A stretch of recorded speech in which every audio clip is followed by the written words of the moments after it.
Hey Grace, you there? I got a question for you. So how much did Dad's painting sell for anyway? Mitchell? Are you being serious right now? Are you really so hard up for money right now that you would ask me such an inappropriate question? Long story short, yeah. So how much are they worth? How am I supposed to know? Oh man, so you don't know, huh? Yeah, and I don't care to know, since I would never in a million years think to sell those paintings. They were Dad's parting gifts to Mom. Yeah, but Dad managed to make ends meet just on selling his paintings when he was alive, right? Seems to me like if he was able to do that, his paintings must be worth a decent amount. Yeah, and as long as those paintings are Mom's property, and she has no intention to sell them, then they're not for sale. So it doesn't matter how much money they're worth. End of discussion. Got it? Aww.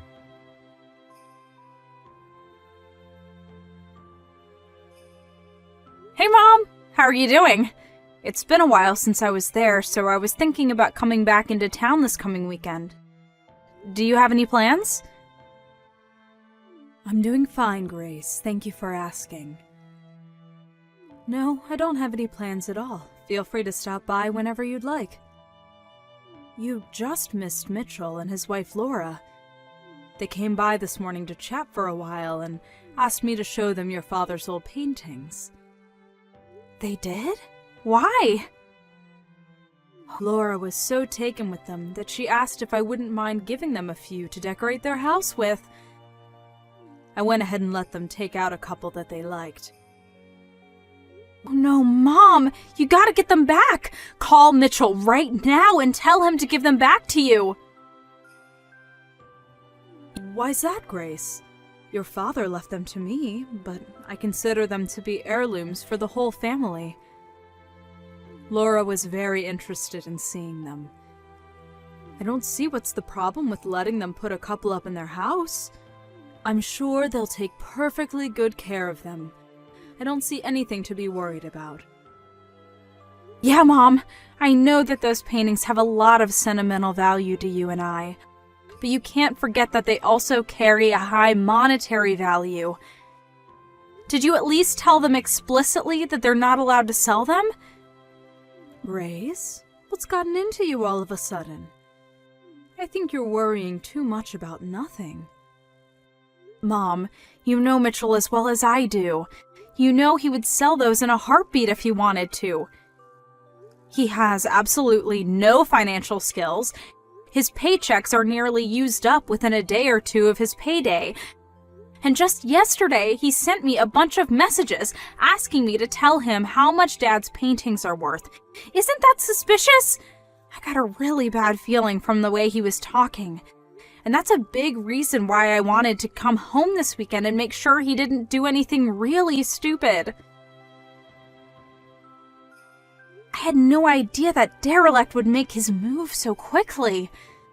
I should have messaged you right away after our conversation yesterday. This is all my fault.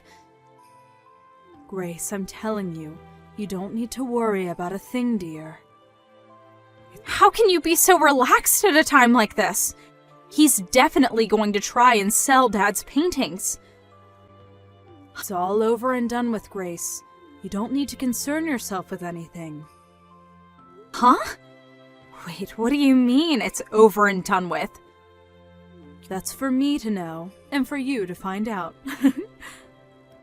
You're not making any sense!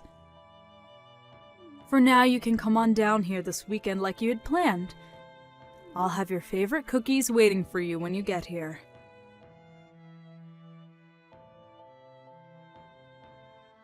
Mom, this is bad! I just got to Dad's studio, you know, the one where he stored all his paintings.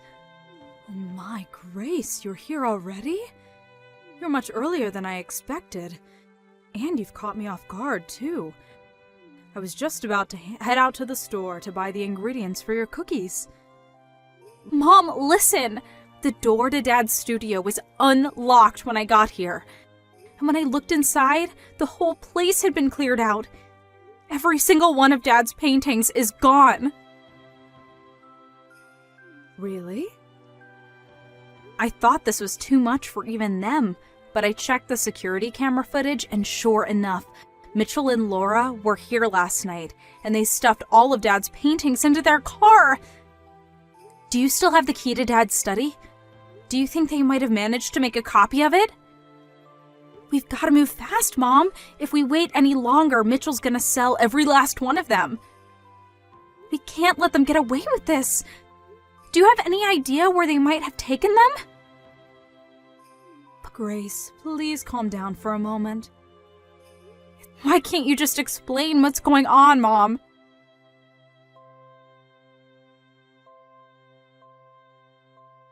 Grace, this is bad. Really, really bad. You gotta help me. Mitchell? What on earth are you so spooked about? What's going on? I'm in big trouble, Grace. I need help fast. Just calm down and tell me what happened and what you need me to help you with. Okay, well, I sold all of Dad's old paintings the other day. I knew it! I knew you were planning to sell them. I had no choice, Grace. I was up to my eyeballs in debt, and I had no other way to pay it off. You'd do it too if you were in my shoes. Debt? What did you borrow money for? Well, you know, a little of this, a little of that. But I figured that if I sold Dad's paintings, I could pay it off in one big lump sum. And, well, maybe if there was a little bit left over, then I could spend it on some stuff for myself. I can't believe you, Mitchell. This is a new low for you. How could you just throw away our memories of Dad like that? Save the lecture for later, Grace. Now isn't the time for that. I've got a much bigger problem on my hands. It turns out all the paintings in Dad's study were fakes. None of them were original. Every last one was a fake. They were fakes? But that doesn't make any sense. I took them to a professional appraiser to see how much they were worth, and he said that they were all remakes based on Dad's paintings. They weren't actually his paintings. He was 100% positive too. Dad's signature wasn't even on them, so there was no way they were real. So wait a second. All of the paintings that Dad kept stored in his study, they were all fakes? Yes, that's what I've been trying to tell you. The appraiser said that they were all copies that were made digitally, then printed off by a computer and placed into a frame. And even the frames were cheap knockoffs. The story is getting weirder and weirder. I know, right? I'm still in shock. I can't believe it. Give me a few minutes, Mitchell. I'm going to talk to Mom for a second. I'll be right back.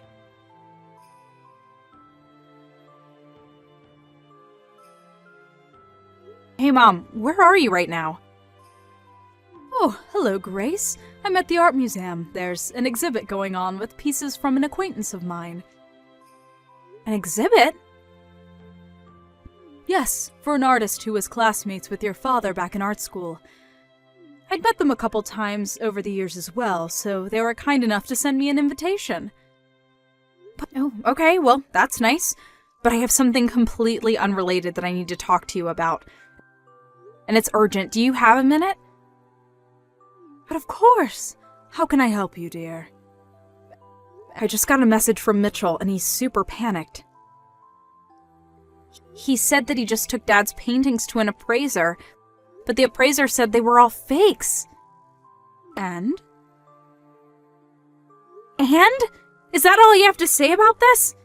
I mean, is it true? There's always a possibility that he's lying and that he kept the originals, made the fakes by himself, and took them to the appraiser to cover his tracks. But I don't think Mitchell is that smart. So I guess I have no choice but to take him at his word. That the paintings he took from Dad's studio were legitimately fakes, and he's just surprised as I was. He also said that the appraiser told him that the paintings he had were all digitally drawn copies of the original that were painted off by a computer and placed into frames. Yes, that all sounds right to me. So, and this is just a guess here, but The fake copies that Mitchell and Laura took from Dad's studio.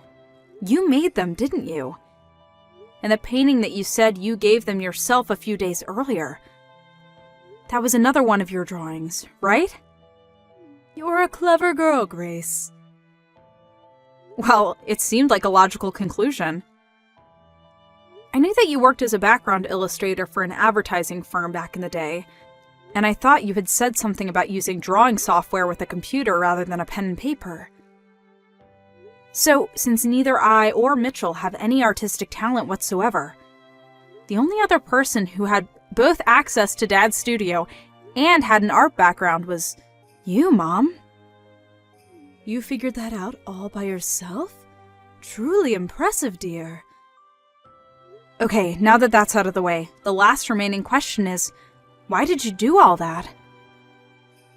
To be honest, I felt that this would be the only possible way to teach that boy a lesson that would set him straight. Go on. It's been a hobby of mine for the last several years to take your father's paintings and do my best to recreate them digitally. Once I felt like I was getting better at copying them, I started printing them out onto full-size paper and placing them into frames to compare them side by side with the real ones. Then, the other day, your brother Mitchell came by, saw one of my most recent copies, and apparently couldn't tell the difference between it and the real one. Oh, is that the one you gave him? The one you messaged me about?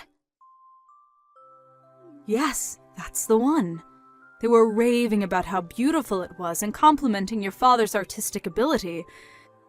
They seemed so convinced that it was the real thing that I just didn't have the heart to tell them otherwise. They must have taken my key to the studio and copied it when I was packing the frame into the box for safe transportation.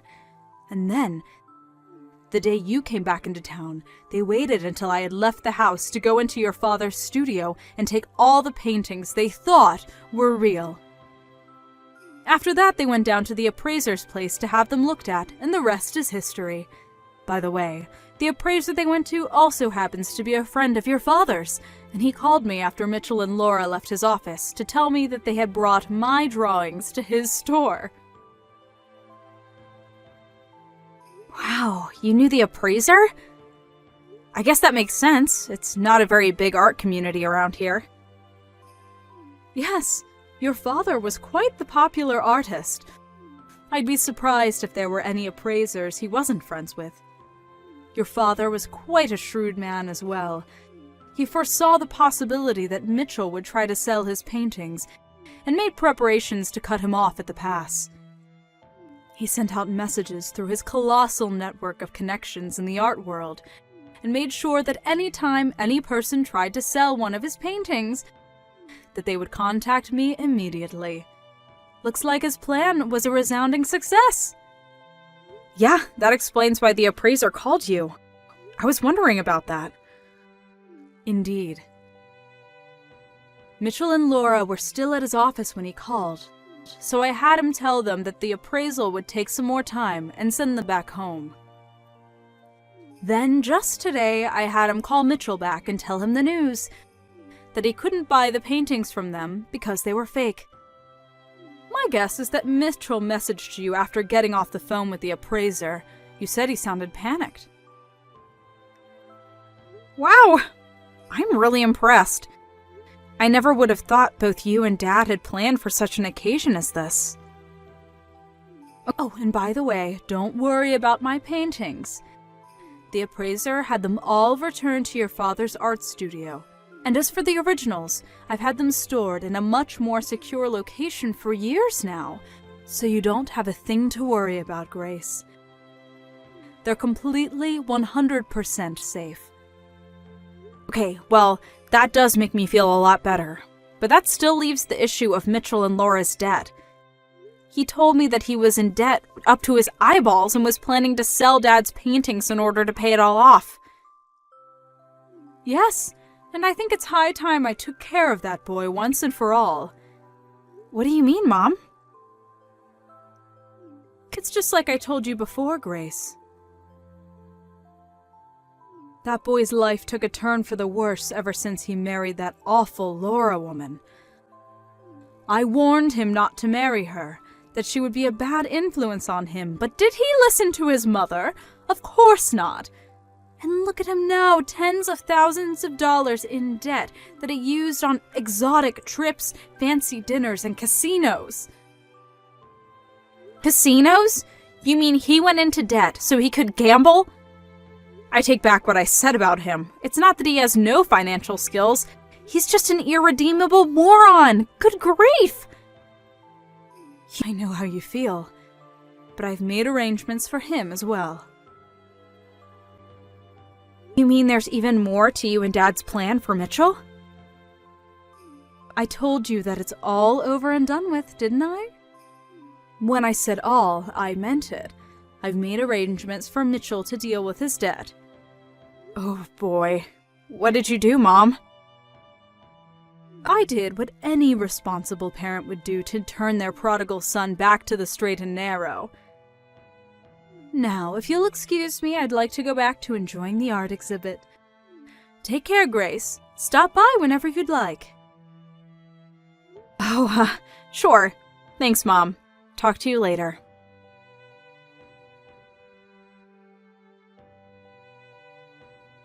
Grace, you gotta help me! What is it this time? This is bad, really bad, like super bad, I mean it. Okay, I'll bite. What is super bad, Mitchell? Brackwater! Brackwater? A black panel van just pulled up in front of our house and a bunch of guys with ski masks jumped out. They're saying they're with the Brackwater Company. No, they're the military contractor that Mom's cousin worked for a few years ago, right? That actually makes perfect sense. Now I know what Mom meant when she said she had made arrangements for you. Wait, what do you know about this, Grace? Tell me, please, and fast! They're a military contractor that operates in a lot of foreign countries that are in various states of civil unrest. And it seems like they've found their two newest recruits. Recruits? I didn't sign them for anything. Well, I have good news and bad news. The good news is it looks like Mom found you a job where you can work up all the debt you built up. The bad news is you might not be alive long enough to enjoy the debt-free life you've been dreaming of. You mean I might die? This can't be happening. Grace, you have to do something, help me! You think I'm gonna put myself on the line against Brackwater? Sorry, but I have better things to do than go up against a mercenary group like them. Didn't you watch the news? Every time someone tries to blow the whistle about their activities, they end up dying in strange circumstances. Grace, you can't let them take me, can you? Actually, I can. And I will. Grace! No!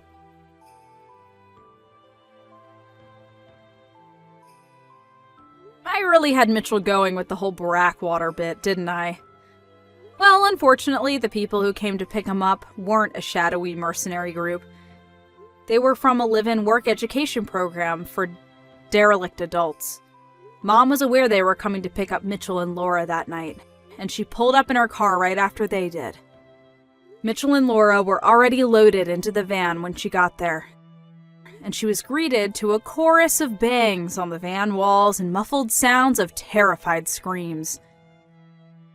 She spoke to the leader of the team the two of them would be inducted into for a while about what sort of work they'd be doing over the next year, then turned and walked over to the van. Mitchell had a gleam of hope in his eye when he saw Mom coming, thinking she was going to save him from the terrible fate that awaited him. But she just went up to the window and said, "Have a good time, Mitchell," got back into her car, and drove home. Mitchell and Laura were put right to work in their re-education programs at separate facilities. They're doing everything from construction to sanitation to engine repair and all sorts of skills that might help them land a job that they'll be able to keep for more than a month or so. Hopefully, in between all the back-breaking labor, they'll find at least a little bit of time to reflect on their lives, think about how they got themselves into this situation, and make a plan on how to work their way out.